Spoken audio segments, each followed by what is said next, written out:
haven't done many videos lately of the Victory Garden. And I don't know if anybody knows or they give names to their gardens, but I gave my garden the name of the Victory Garden. And it goes back to a cousin of mine that has gone to be with the Lord. He passed away a year and a half ago. He passed away from COVID. And he was a very good man. His name was Bob Ortega. He was a pastor. And to us, he was known as Beanie. But this garden here, he called it a victory garden. And victories in more ways than just being able to grow things and, able to say, oh, I've harvested this, I've harvested that. I think that a lot of times when we have situations in our life that God sends us trials, we need to have something, I wouldn't say to distract us, but something to occupy us during those trials. And this garden started as a complete mess in this backyard. I'm going to look for some before and after photos of this garden or this backyard. This is a suburban home, so this is a backyard of this yard, what it looked like before I started planting. And over the last, it's going to be going on 3 years this June that I've lived here in this house. I have really seen this evolve. It has evolved like I have evolved. I've changed. I've grown. I've done a lot of deep rooting, a lot of composting, breaking down. Because when compost breaks down, it breaks down. I've done a lot of replanting, a lot of cultivating, changing it up, a lot of harvesting of the good, and a lot of pruning of the bad. And Jesus always said that we'll be able to see who you are by the fruits that you bear. So you can say that you are what you are, but you have to show that you are that person. So I've tried my best, and I have my moments that I'm not perfect. We all are. But for the most part, I would say that this garden has really given me it's given me hope for a lot of things in life. It's given me a hope that, no matter what we do in our lives, there's always going to be trials and tribulations, but we have to overcome them, as hard as it is sometimes. And I've, taken different things over the last year, 2 years. And, like back in this corner, I started here with tomatoes. And then last year I did tomatoes back here. Now this year, I'm not sure where I'm going to do all of my 30 plus tomato plants that I plant. I have some starter plants here of some tomatoes that I started from seed. And it seems like they're going to come out to be okay. I think, let's see. Let me go get in here and see. These are going to be, those are eggplant, pickles and cucumbers. I think this is not, it's really small. Here, the Berkeley tie-dye tomato. So this is going to be the Berkeley tie-dye tomato. These are just different tomatoes that I've gotten from different nurseries. Baker Creek is obviously my favorite. I get them. And this is actually the corn that I planted from my last year's corn. I seeded it. And these are also seeds from my last year's squash. So now I'm learning how to seed and save my seed from harvest to harvest. So it's going to be interesting. Oh, this is Littles. Hi, Littles. Don't step on my plants. And then I go to the 99-cent store, which everybody knows I'm a 99-cent junkie. And I've gotten some, here's an Anaheim chili. I'll be planting that. And here is a sweet pepper, though the Purple Beauty, which is really good. And then I've planted some more in my kiddie pool here, my berries. And I added a few more that I got at 99. And I added a green stalk to my garden this year. I bought the green stalk, I think I bought it last year. And the first time I really planted it, I had it kind of in a shaded area. Didn't do very well. And this year I took it out of the position that was where it was in the front of the house, where it didn't get a lot of sun. And I brought it back here. So I really amended the soil. I went in there and changed the soil up. And I think it's doing pretty good. I have peppers growing in here. I have Swiss chard. I have some squashes that are coming out. More peppers, beans, kale, some patio tomatoes, and some berries that came from runners that I actually picked here. More peppers, more kale.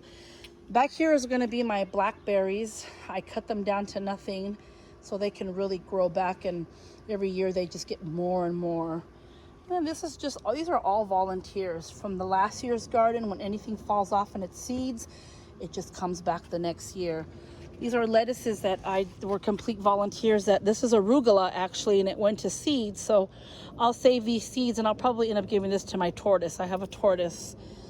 And then I have the California poppies here that come back every year. My grapes are coming along there. And of course we have our favorite here, Archie, my artichoke. He's got a few artichokes in there, and Archie just seems like he got bigger since last year. Now we're having a cat fight here. Come on guys, get along. And Archie is he's really gonna eventually probably gonna end up just taking over this whole back planter here. This is my compost. This is always the biggest mess in the whole yard. Everything here is just composted, and all these sunflowers back here are coming up from the compost. So that's why this has got all kinds of funny smells, because everything is breaking down. Nothing in this house goes to waste. Either goes to the chickens or it goes to the compost, but nothing goes to waste. All these weeds back here, because those are just pure weeds, we'll be picking those this weekend and taking them to the chickens. And that's about it, really. I mean, I haven't put as much time this year in my garden that I did the first year. I was just so passionate about it. I still am, but a lot of things have just kind of taken care of themselves, you know. A lot of the things reseed year after year, I'm starting to see. And this tree last year didn't give at all, this peach tree. So hopefully this year it gives. I have an apricot tree back in the corner over there, way over there. I don't know if you can see it right there. That is full of apricots. Here's our dog. This is Pita. Hi, Pita. You want to play ball? You want to play ball? You want to give mother the ball? Come on, you got to share it with mother if you want to play with mother. Come on. And this is my herb garden. A little bit of herb. This is thyme. This is rosemary. And I have tons of mint everywhere, yerba buena, that just comes out everywhere. Sugar peas are growing up here. See these pretty little flowers here? It's going to show where the peas are coming up. These are my first time really kind of growing carrots. They're not very, I didn't do them very well. Like I said, everything I've learned is just trial and error with this garden. But you can see the carrots down in there. They're coming up slowly but surely. And these cabbages, I didn't take them out. I didn't harvest them in time.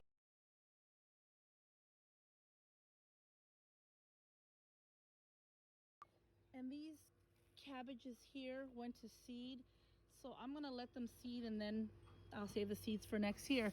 This is celery. I see the celery stalk starting to grow. This is a Tabasco plant that didn't give at all for the last year, so I think I'm gonna pull it this year. More berries here. Strawberries growing there, and I have some cucumbers growing in these smart pots with these tomato cages. See if it holds up the cucumbers. And then these are just nasturtiums that are just volunteers. They just grow wild in this backyard because I have nasturtiums, and they just keep coming and coming. They're a beautiful flower. They're edible and they're delicious. They have a little ting to them. You can add them to tacos, you can add them to salads. They're edible, and so are the leaves. And onions that'll be giving soon. I could see some of the little toppers, our hearts coming up there. And that's just the Victory Garden. Just thought I'd give a little tutorial on it. I haven't really, you know, come around too much lately and done videos. And I'm just gonna kind of show the front. There's my dog. See her? She just wants to play. You want to play? All right, let mother. Go on, don't run into mother's plants. She loves to play. That's Pita. That's our That's our homestead dog here. She protects our chickens, huh? She doesn't let any raccoons or any kind of critters get in the yard. We have about 30 chickens, and she's taking care of every single one of them. So here's the front yard. Now, when I moved here, this was all rock. Ugly rock. You can still see some of the rocks that are kind of left behind here, and then these volcanic rocks. And I had all the rocks removed what I could. I gave them away to whoever, put them up for free on Craigslist. You remove them, they're yours. And this was all junipers and shrubs, the ugliest bushes you could see. I'm gonna put a before picture of that. And now it's turned into a garden. Last year it was a watermelon garden, but this year I've decided to turn it into a pollinating garden. So I have all these flowers here that call pollinators, and these sunflowers are all volunteers. These big sunflowers will just grow and grow. There's my son. Where are you going, son? Beverly Hills. Beverly Hills? I think you got a ways to go for Beverly Hills. You just gonna ride your bike? Okay, be careful, okay? Don't, there's a lot of cars that go fast up and down this street, so be careful, okay? All right. Yeah, just like that one right there. You can go down to the park and back, but I don't want you going any further, okay? Be careful, okay? Be careful, don't hit your brother's car. He will have a fit. It's a little family tutorial there. It's my 14-year-old son who just wants to ride his bike. Tie your shoes, Jay. You're going to fall with those shoelaces. All right, I will. A little bit. Go ahead, go for our trial run. Go see what you're going to do. And just more flowers here. More flowers. And this is the front of the Victory Garden. This is the garden that I've dedicated to everyone that I have loved that is gone. So roses, these white roses here, I had originally put them up just to get that like farmhouse country look, and when they bloom so beautiful. But I've decided to change this garden up a little bit and plant some roses. I don't have many. I think I only have 2 or 3. One of them is in the ground, hasn't come back up. I don't know if it's gonna come back up, but this rose here is pink, and that one is for my grandfather. He called me his gem. I was his favorite grandchild, so that's his rose there.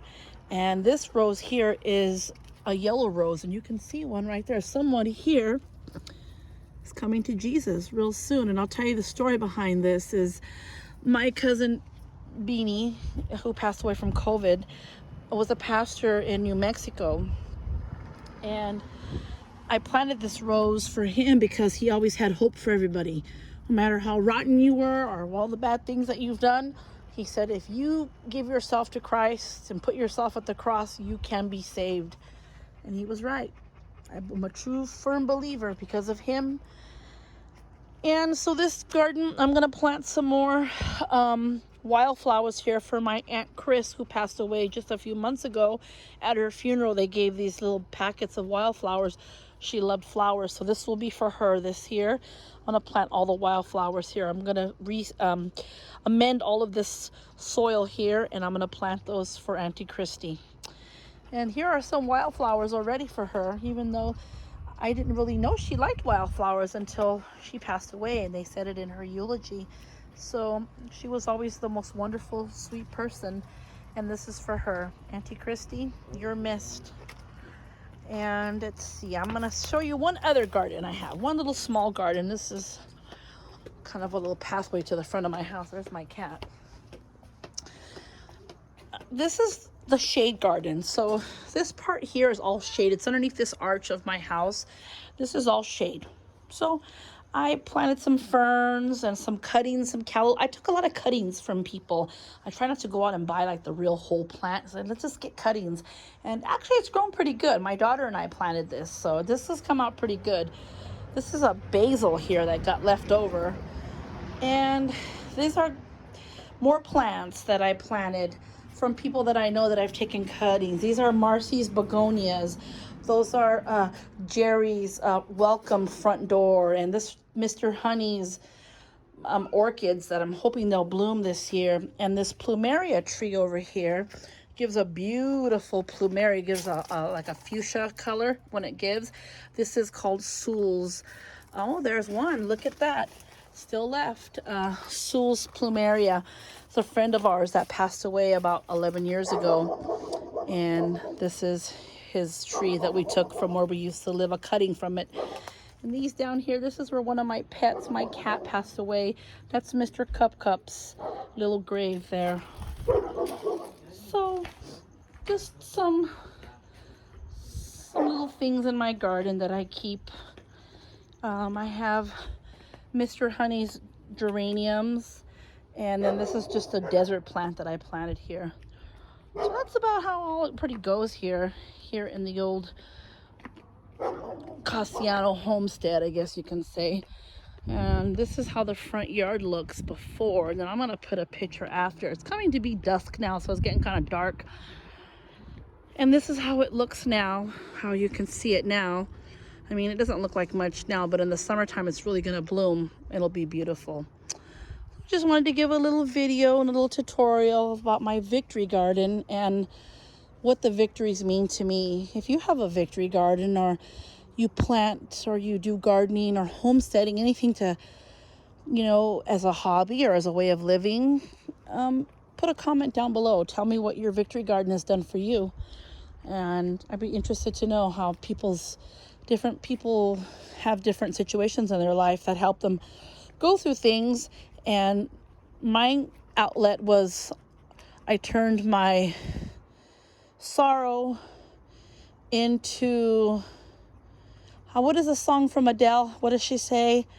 I turned my sorrow into gold. I think that's what it is in her song called Rolling Deep. So that's exactly what I did.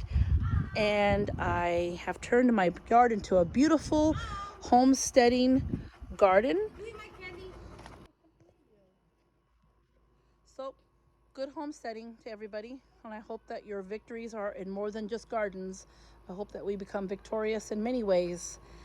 And remember, when you plant a seed, no matter what the seed is being planted for, as long as you attend to that seed and you nurture it and you water it and it roots, it will grow. Have a good evening.